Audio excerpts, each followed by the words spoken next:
Hey, everybody, and welcome back to another episode of Soul Focused Radio. This is your host, Martin Friedman, and I am so excited to be joined today by one of our facilitators and someone that I'm just getting to know, Albert Gay. Hey, Albert.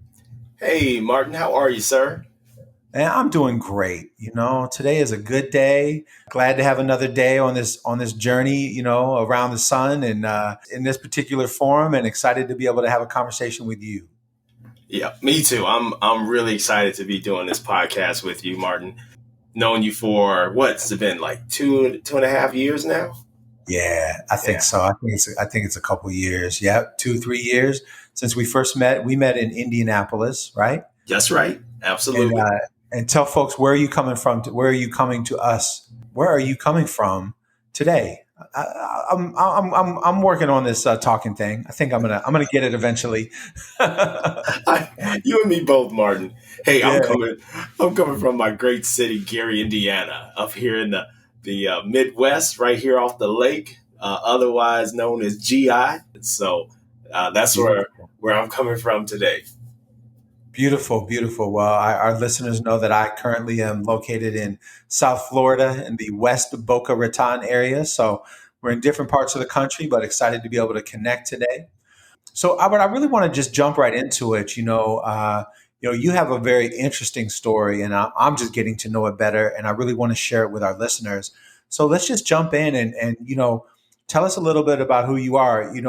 As I've said to you before, we kind of tease you a little bit, right? The man with 47 jobs, or the man that wears 100 hats, and and it's like we'll be on Zooms together, and I was like, hey, I'm here, but I can't be on camera because I'm doing my other job and volunteering at the same time. So tell us a little bit about well, not a little bit. Tell us everything about who you are, where that comes from. Just tell us your story. Man, that comes from In Living Color, bro. that great TV show from the 90s. Oh, yeah. I watched every episode. I watched every episode when it first came out, for sure. You see, it had an impact on me while I was still young and impressionable. Yeah, Yeah. I tell you, Martin, I have too many hats. One of the things I'll say about that is I recall being in my field of public health, where we do substance use prevention and substance misuse prevention. I recall being in this area of Northwest Indiana, Gary, but also the surrounding areas, performing prevention, being in attendance at meetings. And I noticed there was an older gentleman that was at every meeting. He was always at a meeting, and he would leave one meeting to go to another meeting. And I remember saying, man, I don't ever want to be like him. He's always I called him the meeting man. And I tell you, be careful what you say you never want to be, because somehow that is going to have some type of programming on you. And next thing I knew, I became just as involved as he was. And part of this is his fault too. Great man, no longer here with us, but he was definitely a community champion in the community, always looking out for the best interest. And realized as I grew in the field that if you want to have an impact, you have to make connections. And so those connections mean that you have to spend time with people and their initiatives, organizations and their initiatives, and not just focus in on your own. And so that's one of the reasons why I wear so many hats. That in my upbringing, I come from a family where they believed in hard work, working beyond the hours, the traditional hours, putting in the overtime. And once you did that, you still had to give back to your community. You had to volunteer. You had to, as we call it now, pay it forward. We didn't have that expression during that time, but that's essentially what it was. Make sure that you take care, not just of your immediate circle and family and friends, but you've got to look out for children. You've got to look out for seniors that may be in need, even peers, to try to help in whatever way you can. And so that's why I juggle so much, Martin. I don't know how it happened, but it crept up on me. And the next thing I know, I am being pulled in 500 different directions, all requiring different hats. but I love it. So yeah, that's my that's my hat story, and I'm Yeah, sticking with you're sticking with it. it. I'm Yeah, sticking with it. tell us, I know from talking to you previously, tell us a little bit about your family. I know family and city are extremely important to you. So let's start with family. Tell us a little bit about your family and just a little bit more about how that foundation was formed for you. Absolutely. So, my dad and my mom came up from the South during a time in which there were a lot of opportunities here in Gary, Indiana. And Hmm. so, coming from the South, they carried forth with those good Southern practices that Black folk in the South had, making sure that you looked out and took care of your parents and made sure that you were always supporting your siblings. I watched them do that even into their elder years where they were so close, living with their next of kin, their brothers, their sisters. They actually moved up in increments. My dad's family did. Started with his sister, who was the oldest, and she moved up here, got married. Her husband worked in the post office. She called down to to her brothers. The brothers came up, both of them. My Hmm. father and the youngest brother, which is one of my dearest uncles, and they moved up, and then they joined their brother-in-law working at the post office. And so I we love had, those three working the post office, and everybody knew them in the city. And so from then they got anchored into various social positions. My dad was big at the Baptist church, Sunday school superintendent. He loved going there, making a difference with the children as well as the adults, and that learning. And so teaching was what he did when he wasn't working the beat as a post carrier, where rain, sleet, That's right. sunshine, heat, Hmm. snow, you name dogs ran. Martin, this was a time when there were no. I don't know about other places, but Yeah. dogs weren't often on the leashes. And my There were no dad, leash laws. No hey, leash there were laws. no leash laws, and he had that pepper spray. And he and my uncle, and ooh, they could tell some war stories about some dogs that tried to attack him. I bet. And then on my mother's side, she was a teacher here in Gary for over 50 years. She's coming from Missouri, where she had done already 4 years. So she had like a combined 54 years or plus, even more probably. And I Wow. watched her spend the majority of her life in that school building, taking care of those children, going over and beyond, doing tutoring sessions with them, even extending it over into the summertime, infringing upon our summer, right? With Right. having the house packed with children. But I tell you, that was one of my favorite memories of watching her go set up card tables in the Right. living room with multiple stations of children surrounding at each one.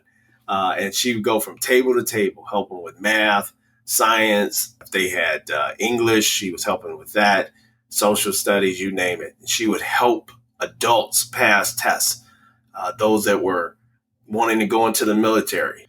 They would say, Miss Gay, had been a student back when she was either at elementary or middle school.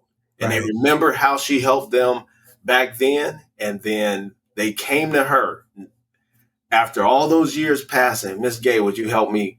I'm trying to get in the military and I need to pass this test. I'm trying to, pass a certain test for another type of position. And she would work with them as adults, and they would pass that test on its first go round. So I learned that from both of my parents. They're awesome. Nice, nice. They sound really awesome for sure. So tell us a little bit more about. I know you do a lot of volunteer work in addition to your job in public health. Tell us a little bit more about the volunteering that you do and kind of tie it into Gary, because I know from talking to you previously that you are very proud to be from and to live in Gary. So tell us a little bit about the city and then some of what you're doing there as a volunteer.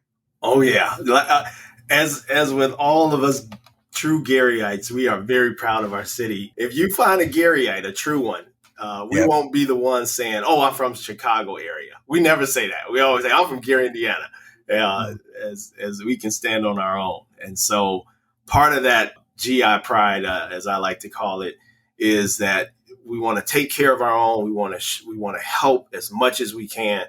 We realize that we've had, some capacity issues around resources not being as widely as available as in other communities that are immediate surrounding or, throughout the country. And so what we do to compensate for that is that many people like myself will overextend, will volunteer, we will contribute, we'll be a part of multiple initiatives, no pay, just doing it because we love our city. We want to see a change happen, which is not something that is unusual.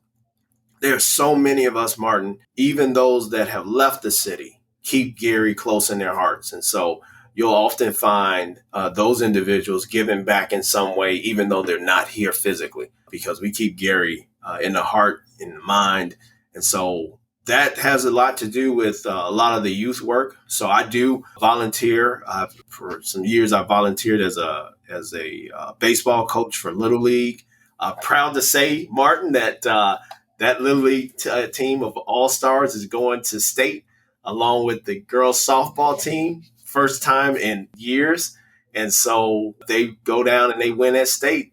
They can be en route for the playoffs at the Little League World Series. So Beautiful. volunteering there, volunteering at community organizations. There's a community organization that is as old as I am. I won't say that, but what that actual time is. It's as old as I am, and it has been significant in the city for years. And then resources started drying up as funders shifted in the ways they gave. And so that was not uncommon. Many nonprofit agencies. This one works with elders. It helps people who are in need of assistance for, utilities and other needs. And so I volunteered there, trying to make a difference, trying to keep above water as we pedal through the different adversities that have come. But one thing that we don't do is we don't quit. So that's why I volunteer the way I do. And Gary want to see us make tremendous marks in the earth, as I know that we're good people and we're Southern people. I like to say that too. People, I know we're in the Midwest, but the people of Gary, their roots come up during the Great Migration. They're all from the South, Right. Arkansas, Mississippi, Alabama, Tennessee, even some Kentucky, and some Alabama for sure. And so we love that those Southern values came up. And even now, people speak, we nod, we say Mm. hello, and we acknowledge people's presence when we're in there. That's beautiful. That's really beautiful to know and to hear. Because I think a lot of times, I mean, I know a little bit about the shifting demographics of Gary, but I think sometimes people feel like, as a city or an area, becomes less white and more black, there's this value that's put on it, right? Where they say, oh, the neighborhood's, not as good as it used to be. It's not a nice neighborhood anymore, right? And so there's this idea that as a city or an area shifts demographically, that there's a negative connotation put on it if it's shifting from white to black. Speak to that a little bit, because I know that your experience in Gary doesn't really match up with that, right? And tell us a little bit about just like what's going on there with industry and the economics that are combined with that racially demographic shift.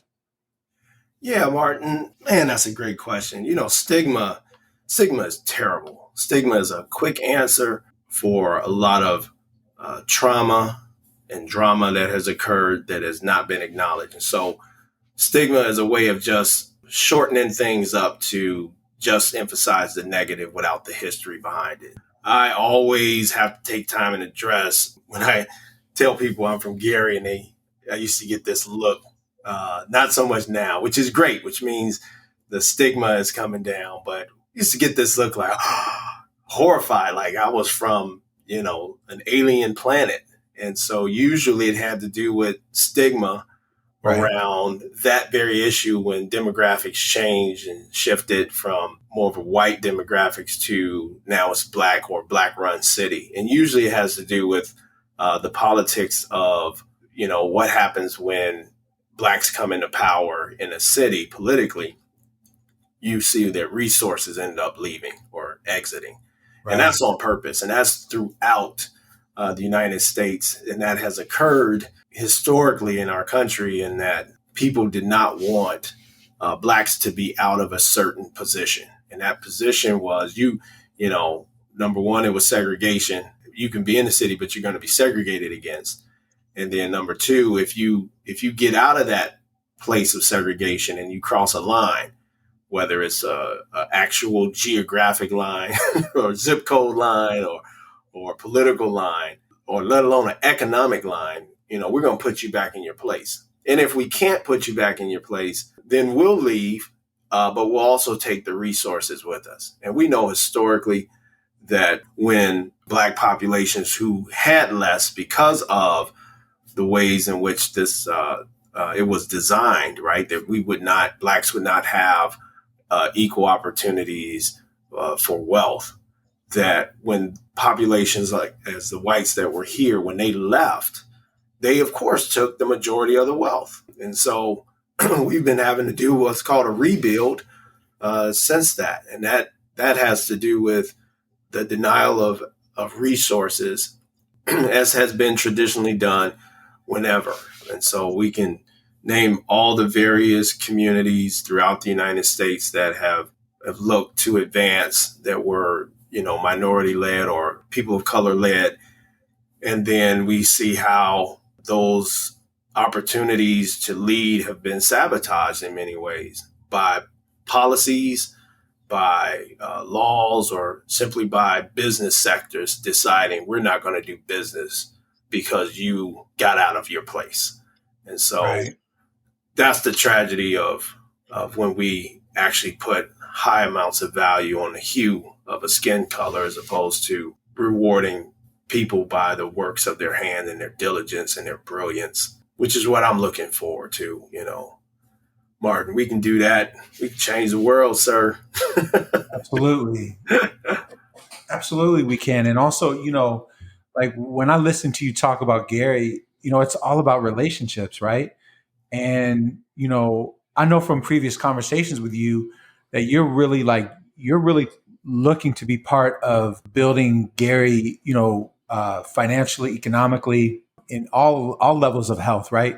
We often talk about like the 8 levels of health. We usually just think about like physical health, mental health, emotional health, but there's financial health, there's spiritual health. And like when I think about that, I think about, and Gary, I think about you like really, part of the reason why you're like Meeting Man Part Two, and you wear all those hats is because you really are dedicated to helping Gary be healthy in all those areas. So speak to that a little bit. What does that look like? Because I think the relational piece is something that we miss. We think that everything has to be about policies, practices, procedures, but we know that culture comes before, during, and after all of that. We know, as we like to say, culture eats policy for lunch. So we know that you have to build a culture in order to support the policies to have them be long lasting. So speak a little bit to that, and specifically how you're trying to help build Gary and Gary's health. You're in public health, but what does health look like? It's not just physical, right? It's not just mental health, but it's health in all those areas that I just mentioned. Absolutely, Martin. In our public health sector, we call it the 8 dimensions of wellness, which SAMHSA, Substance Abuse Mental Health Services Administration, has really been promoting. And it's all of those you just mentioned: spiritual, environmental. We also have your workplace or employment as being a part of that. And so the relationships at those levels, whether it's spiritual, whether it's financial, whether it's your workplace, the environment that you're in, all of that helps to make wellness. And wellness is not just physical, as you mentioned, but it's actually the balance between physical, emotional, environmental. You also have intellectual, which deals with your creative side, right? And so what we're looking to do in Gary, as many others are, that's why relationally I'm involved in what's called coalition work. And Right. coalitions are where individual organizations and agencies, all with their various expertise in their various sectors, whether it's business or local government or healthcare or youth work or parents, etc., or education, where they all come to the table with representatives that have power within those sectors. So someone that has power within education is sitting at the table alongside of someone who has power within youth work, who also has power with someone from the business sector. And what we do is we look at data, which helps reflect the health of our community, not just physically, but financially, socially, emotionally, mentally. And then with those pieces at the table, we're able to leverage within our sectors and therefore come up with plans to do that. And all that's called is capacity.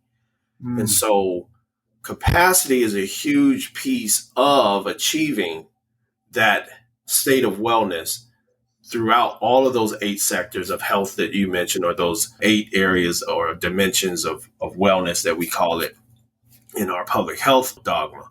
And what we want to do is leverage that at the table by saying, here's our need. And that need is reflected through the data. We're seeing that this is occurring with this specific population that's here in our city of Gary. Now, with our resources that we have, which is our capacity and our readiness to do it, what kind of plan can we put together that would involve some evidence-based practices that would ensure an outcome of wellness in whichever area it is that we wanted to focus on? And so some people call that collective impact. Some people call it just coalition work. But it's in either way, it's all data driven, and it's using what you have at the table. And that comes from, what we've been doing, us folk who parents originated from the South. We just call that making do with what you got, right? Right. what you got what you got in your pockets? What do you have in your hands? And then what I have may be different from what you have, but we put that together. We got 2 halves. We made a whole. And that's what we want to do. We want to make Gary whole. Every Garyite I know, whether they're still here or whether they are working, successfully working in other sectors of the world, wherever I meet them, and we say, "Hey, you're from Gary? Oh my goodness!" We connect, and then we immediately start sharing. But after we talk about what high school we went to, that's a tradition, right? All the rivalry. But then we immediately start checking in. Hey, how's Gary doing? They'll ask me, and I'll tell them. And so you can see that there's that love there, and it's just waiting to be, in some cases, waiting to be mobilized with what they can do. Many of them are already doing and giving back through the various institutions that they are connected with, or families, or religious organizations. And so, Gary folk, we got a love for our community. We want to see Gary get up. And the reason why is because we know what was done Mm. to kind of disempower us. And so that pulling together has never stopped. We won't stop. We keep going, Right. regardless of whether there's love or hate given. We'll still keep going. Yeah. Because what I heard you say is that through all of everything that you just said, is there's love behind that, right? I mean, there's love for that's, and that's what I hear from you, consistently, when I'm around you in training settings. And today is that, love of family, love of community, love of, of your city, of Gary, I just think that you're motivated by love, right? Spiritual love, right? And that's what I'm feeling from you. And that's a beautiful feeling, really. That's awesome, Martin. Thanks for defining that. That was great, man. I didn't even really look at it that way, but yeah, absolutely. That's it. That motivates us, man. Yeah, We 'cause I try. mean, really, you just exude it, and I mean, as one of the things I really respect about you is that you talk about your city, and like you say, I mean, and again, I have an affinity for this too because I didn't stay there, but I'm from Cleveland. I'm from the Sweet. Cleveland area, and we were a national joke. My whole life growing up. Still, people like to clown Cleveland. Yeah. Another northern industrial city in the Rust Belt, as I like to say. So I have a lot of affinity for that. And I love being from Cleveland. I love That's going right. back there. I could certainly see living there. It'd be hard to leave Florida, where I'm at right now. But I just have a lot of admiration and respect, for you, because everything that you talk about, the volunteer work that you do, the pastoral work that you do, the job that you have, it all seems to be love based. I wonder if you could just say a little bit more about that, and we'll close out our part one. And when we come back next time, we'll talk more specifically about what racism, looks like in public health, and your experience working in that field. And I really want to delve into that more, but just close this out talking a little bit more about what that love-based approach has meant for you. So that love-based approach for me means that, sacrifice, personally, sacrifice of time, energy, treasure, of course, putting your money where your mouth is. And it is a continual thing in order to see people or youth or co-workers or peers or people that you are given responsibility over, to make sure that they are able to thrive in some capacity. It means weariness sometimes, feeling like, man, I wish I wish I had X, Y, and Z, and that would have helped me, but I don't have it. So you just got to Right. pick yourself back up and get motivated again, which can be quite exhausting. But I think what happens is you're exhausted until you're with the people that you were doing it all for in the first place. And then all of a sudden, Martin, all the energy that you didn't have 5 seconds before is back. And you are motivated. You are enjoying the people that you're with, seeing the fruit of your labor. And so it is a work of love. It's almost like working in a garden, or those of you all that have farmed, you might have had some trouble getting that land ready, and maybe it was hard to get those crops to grow, but you plant anyway and you water. And then when that harvest finally comes, it makes all the work that you put in, it makes it worth it. And so, the work that we're doing in Gary and surrounding areas, when we get our harvest in full, we already are experiencing harvests at certain levels. But when that wholeness comes back, man, it'll all be worth it. Mhm. That's beautiful. That's beautiful. Thank you so much for sharing that. And a love-based approach is a soul-focused approach. That's why we're so excited to have you part of our team. It's been great for myself, and I'm sure great for our listeners, to get to know you and hear your perspective. I know it's a unique perspective for a lot of people that are listening around the country and around the world to hear. So thank you so much again for sharing with us today, Albert. And I really look forward to part two. Absolutely. Thank you for having me on, Martin. I really appreciate this. This has been awesome. And that you want to listen to me, right?